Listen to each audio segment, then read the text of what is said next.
ये देखो, last time हमने रिएक्ट का प्रोजेक्ट बनाया था। उसके बाद उसके अंदर हमने कंपोनेंट्स एंड सब कंपोनेंट्स बनाए थे।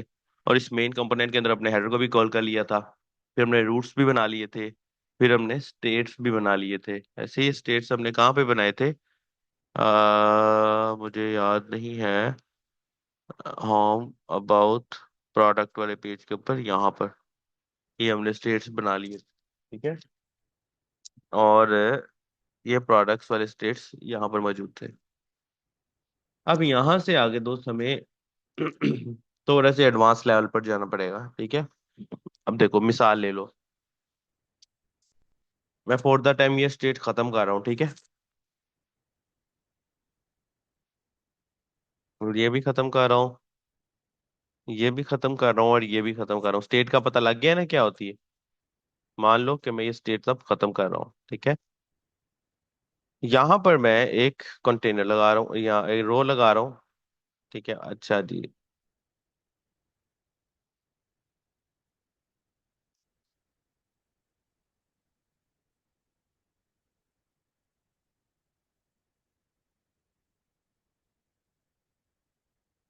रिएक्ट की ना सबसे मोस्ट डिफिकल्ट चीज यही है कि आप इसको उसके मुताबिक चीजों के अंदर लेकर आते हैं, ठीक है। जैसे ये क्लास नेम्स हो गया और बाकी की चीजें हो गई, ठीक है। अच्छा जी, दिस वन प्रोडक्ट्स में आ गया।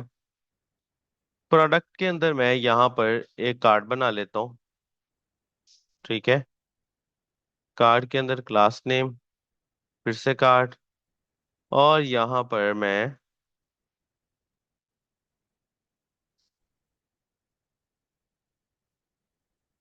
पिक्चर लगा लेता हूँ, ठीक है। मैं यहाँ पर लिख देता हूँ, इंटरनेट से थोड़ी सी हेल्प ले लेते हैं, एआई से।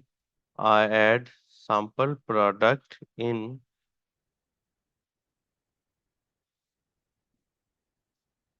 products in columns,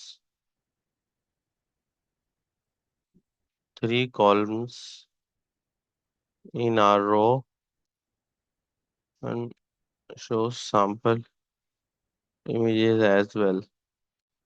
लो, ये मेरा सैंपल डाटा दे देगा, ठीक है। मैं आपको फिर समझा देता हूँ कैसे है।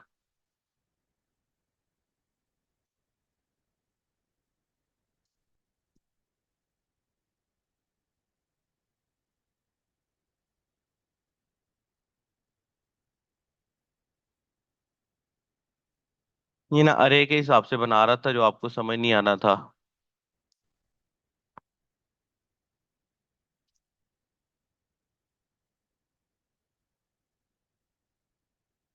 अच्छा,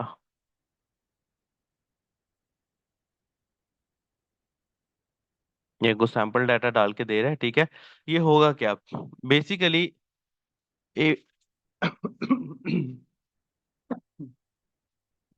रिएक्ट जो है ना वो डायरेक्टली डेटाबेस के साथ कनेक्ट नहीं करता, ठीक है। डेटाबेस क्या होती है? डेटाबेस होती है जहां पर डाटा स्टोर किया जाता है, ठीक है। जैसे कि मिसाल ले लो, ये फेसबुक पे मैं लॉगिन करता हूँ। तो देखो यहाँ पर ये पर्सन, ये मैं ईमेल लगा रहा हूँ, ये मैं पासवर्ड लगा रहा हूँ, लॉगिन कर रहा हूँ, ठीक है। और आप ये देखना कि मुझे एक एरर आ जाता है कि the email address you have entered is not connected to an account. मतलब ये डाटा किसी डाटाबेस के अंदर स्टोर हुआ पड़ा है, ठीक है। जो बिगनर्स है वो भी देख ले, बाद में आपको शुरू से समझाता हूँ। जो डाटा है वो डाटाबेस के अंदर कहीं ना कहीं स्टोर हुआ पड़ा है, ठीक है। बाय अभी अब रिएक्ट जो है वो रिएक्ट डायरेक्टली डाटाबेस के साथ कनेक्ट नहीं कर सकता, ठीक है। रिएक्ट के अंदर ये एबिलिटी नहीं है कि वो डायरेक्टली डाटाबेस के साथ इंटरेक्ट करे। उसके लिए उसको एक बैकएंड के मीडियम की जरूरत है। बैकएंड का मीडियम क्या करता है, मिसाल के तौर पे मेरी डाटाबेस मेरे ऑनलाइन सर्वर पर होती है, ठीक है। इस टॉपिक को समझिएगा। मेरी डेटाबेस मेरे ऑनलाइन सर्वर पर होती है, और मान लो कि ये आपकी रिएक्ट की एप्लीकेशन है, मान लो, ठीक है।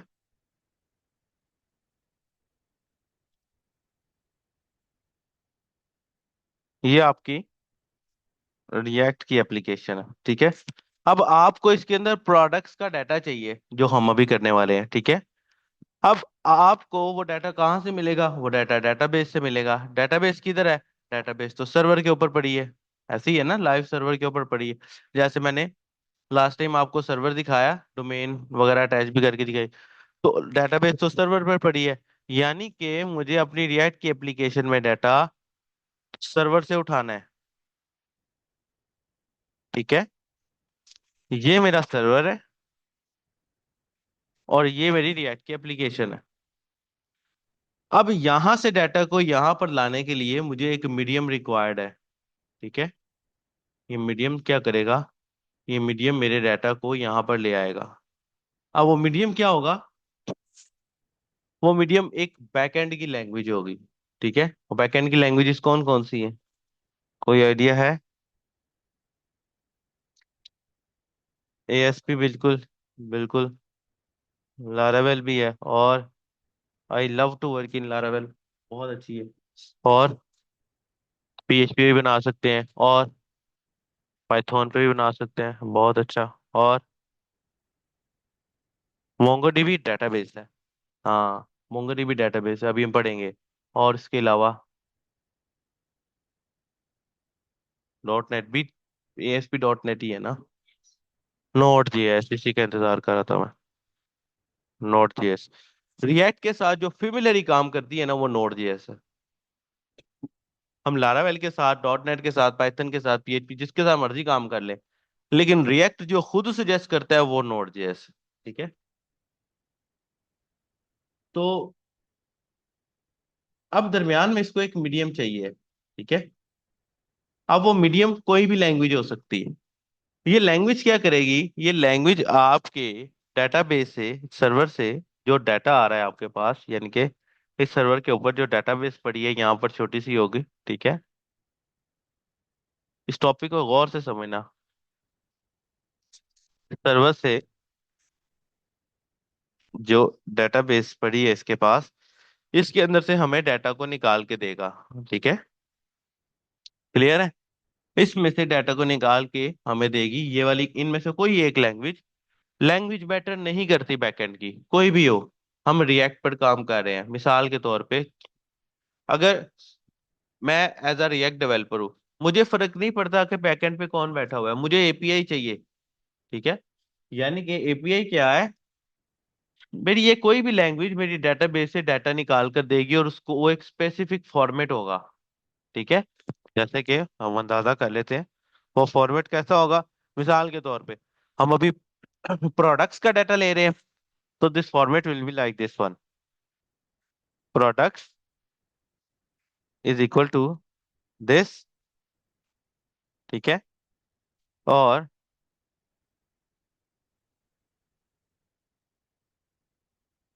This one. अरे के अंदर, अरे हमने जावास्क्रिप्ट में देखी थी ना, अरे के अंदर मिसाल के तौर पे आईडी वन है, नेम ले लो, सर प्रोडक्ट का, आईफोन 16 प्रो मैक्स,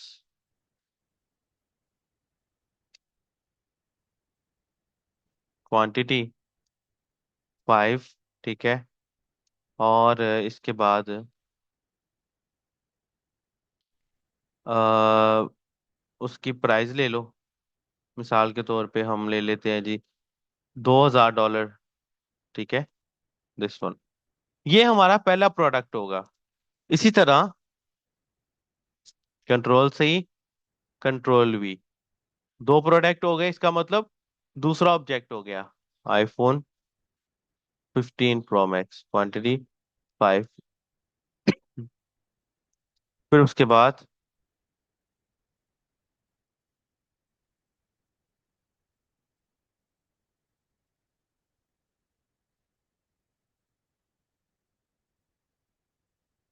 ये देखो, दिस वन,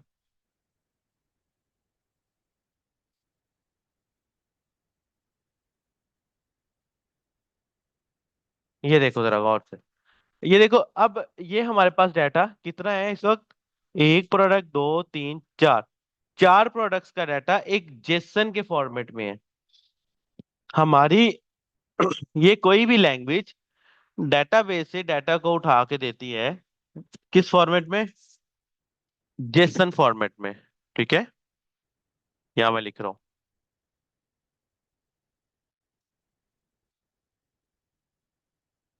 हमारी डेटाबेस से डाटा उठा कर देती है ये जेसन फॉर्मेट में। ठीक है, और इस जेसन फॉर्मेट को हम एपीआई बोलते हैं। क्लियर है? इस जेसन फॉर्मेट को हम एपीआई बोलते हैं, यानी कि हमारा डाटा रिएक्ट के अंदर जो हमें चाहिए वो किस फॉर्म में चाहिए? जेसन फॉर्म में, जो कि एपीआई होगी। अब नो मैटर एपीआई किधर से आ रही है, कोई मैटर नहीं करता। मैटर इज दैट क्या उसका फॉर्मेट वैसा ही है जैसा हम चाहते हैं। एपीआई का फॉर्मेट हमेशा आपको 110% ऐसा ही मिलेगा। ठीक है, मैं आपको दिखाता हूँ यहाँ से कोई चीज निकाल के। मैं गूगल पे लिखता हूँ। अब अभी तो हमने एपीआई कोई पढ़ी नहीं है ना, अभी तो हमने नहीं एपीआई कोई पढ़ी। तो फिर हम सैंपल एपीआई के इंटरनेट से उठा लेंगे। मैं आपको कोई सैंपल एपीआई उठा कर दिखाता हूँ।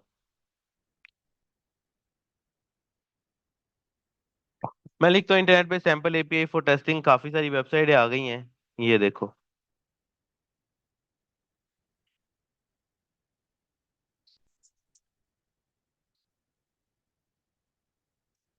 एक और वेबसाइट है जो इससे ज्यादा अच्छी है, मैं आपको वो दिखाऊंगा। लेकिन ये देखो, क्या ये डाटा इसी फॉर्मेट में है जो सा फॉर्मेट मैंने आपको दिखाया है ना? तो हम एपीआई किस तरह इस्तेमाल करेंगे? ये इस लिंक के थ्रू, बस। ठीक है, अब मान लीजिए ये मैंने चैट जीपीटी से एक छोटा सा ये जनरेट करवाया। मैं इसको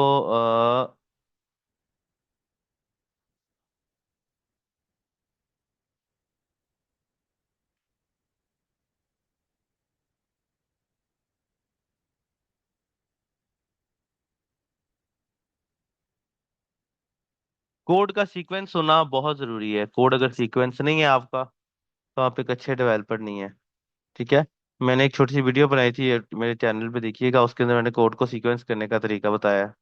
ये देखो जी, ये मेरा प्रोडक्ट 1 2 3 4 5 6 आ गया। ठीक है, अब वो मसला ये है कि यहाँ पर ना ये हमें पिक्चर्स नहीं शो कर रहा। लेट्स सी, सैंपल पिक्चर्स है। ये सैंपल पिक्चर्स हम यहाँ पर शो करवा सकते हैं।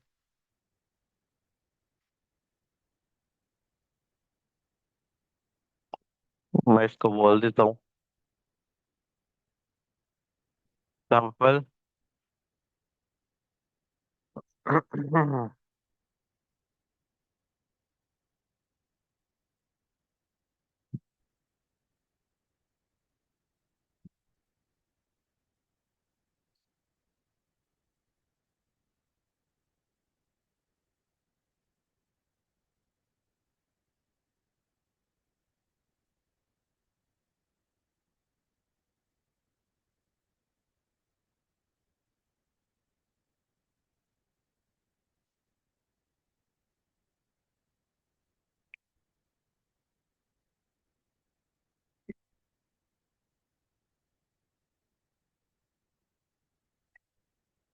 ये वाली पिक्चर लगा के देखते हैं, शायद काम कर रही है। बिल्कुल काम कर रही है। मैं अपनी यहाँ पर जाता हूँ और मैं कहता हूँ जहां जहां ये लगी है वहां वहां ये लगा दो।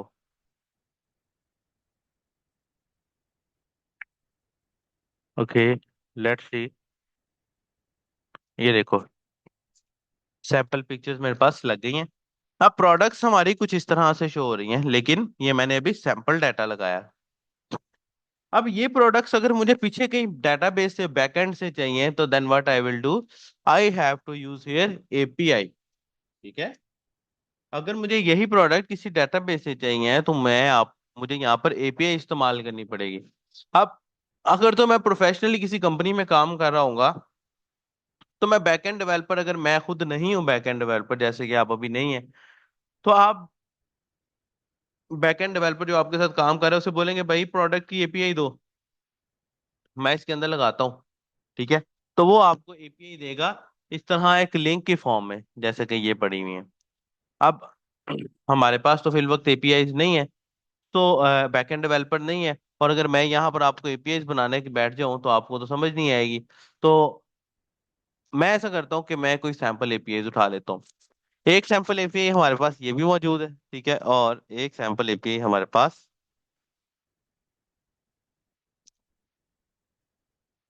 mockup.io, ये भी एक अच्छी वेबसाइट है।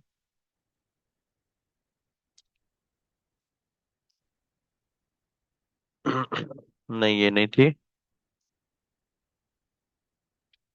मॉक एपीआई शायद उसका नाम है, ये है शायद से। वैसे तो ये साइट पेड है, लेकिन कुछ हद तक यहाँ से आपको फ्री एपीआईज मिल जाती हैं जो आप कहीं भी इस्तेमाल कर सकते हैं, ठीक है, सैंपल के तौर पे क्लाइंट को शो करवाने के लिए। और यहाँ पर मैंने ऑलरेडी एक कस्टमर्स के नाम की एपीआई बनाई है, क्योंकि इसमें फ्री वाले मेंबरशिप में जस्ट एक ही एपीआई अलाउ होती है। मैं यहाँ से प्रोडक्ट्स के नाम से अब बना लेता हूँ।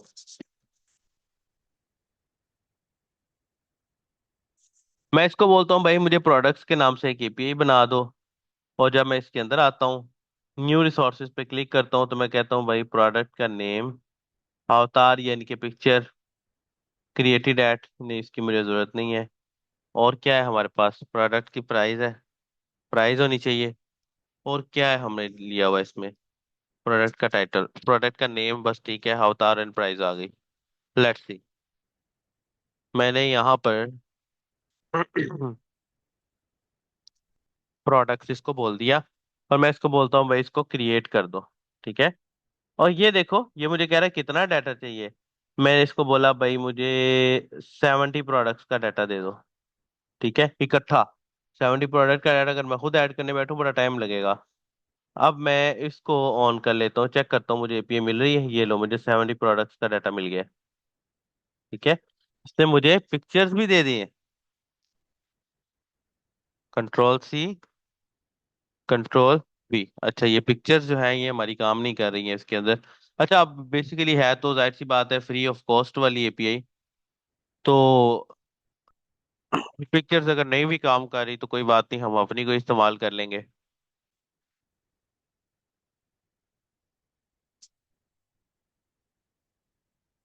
अच्छा, कहीं और से भी देख सकते हैं। मैं चैट से पूछता हूँ, can you suggest any API for test with images as well.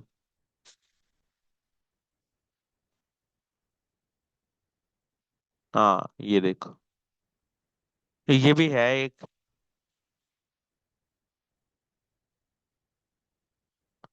ये पिक्चर, इसके मसला ये है कि पिक्चर आनी चाहिए बस। ये लो, क्लियर है, ये हमें पिक्चर भी एचडी पे मिल रही है। हम ये एपीआई इस्तेमाल कर लेते हैं, ठीक है। नाउ हमारे पास एपीआई आ चुकी है, और हमारे पास प्रोडक्ट का व्यू भी तैयार हो चुका है, ठीक है। इस प्रोडक्ट के व्यूअरशिप को अगर मैं बदलना चाहूँ तो मैं इसको बोल सकता हूँ भाई जहां जहां कॉल LG4 लगा हुआ है, जरा ज्यादा प्रोडक्ट्स नजर आ जाएंगे, वहां वहां कॉल LG3 लगा दो, ठीक है। ठीक है, क्लियर। मुझे एक सेकंड दीजिएगा।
हाँ, सो हमारे पास अब एपीआई आ चुकी हैं। मुझे सबसे पहले बताओ, एपीआई से रिलेटेड कोई क्वेश्चन तो नहीं है आप लोगों का? आप तो समझ, आपको आइडिया है फील्ड का, पहले क्या नाम है आपका? आपको आइडिया है फील्ड का पहले थोड़ा बहुत? अच्छा, तो समझ आइए कुछ, एपीआई का कुछ समझ आया है या नहीं, कि ये होता क्या है? क्लियर है? कोई डिस्टरबेंस इसको लेकर? मैं दोबारा से रिपीट कर देता हूँ। एपीआई क्या है बेसिकली? एपीआई आपके सर्वर से आपकी एप्लीकेशन तक डाटा को लेके आने का एक वे है। ठीक है, अगर मैं आपको गूगल से इसकी डेफिनेशन दिखाऊं,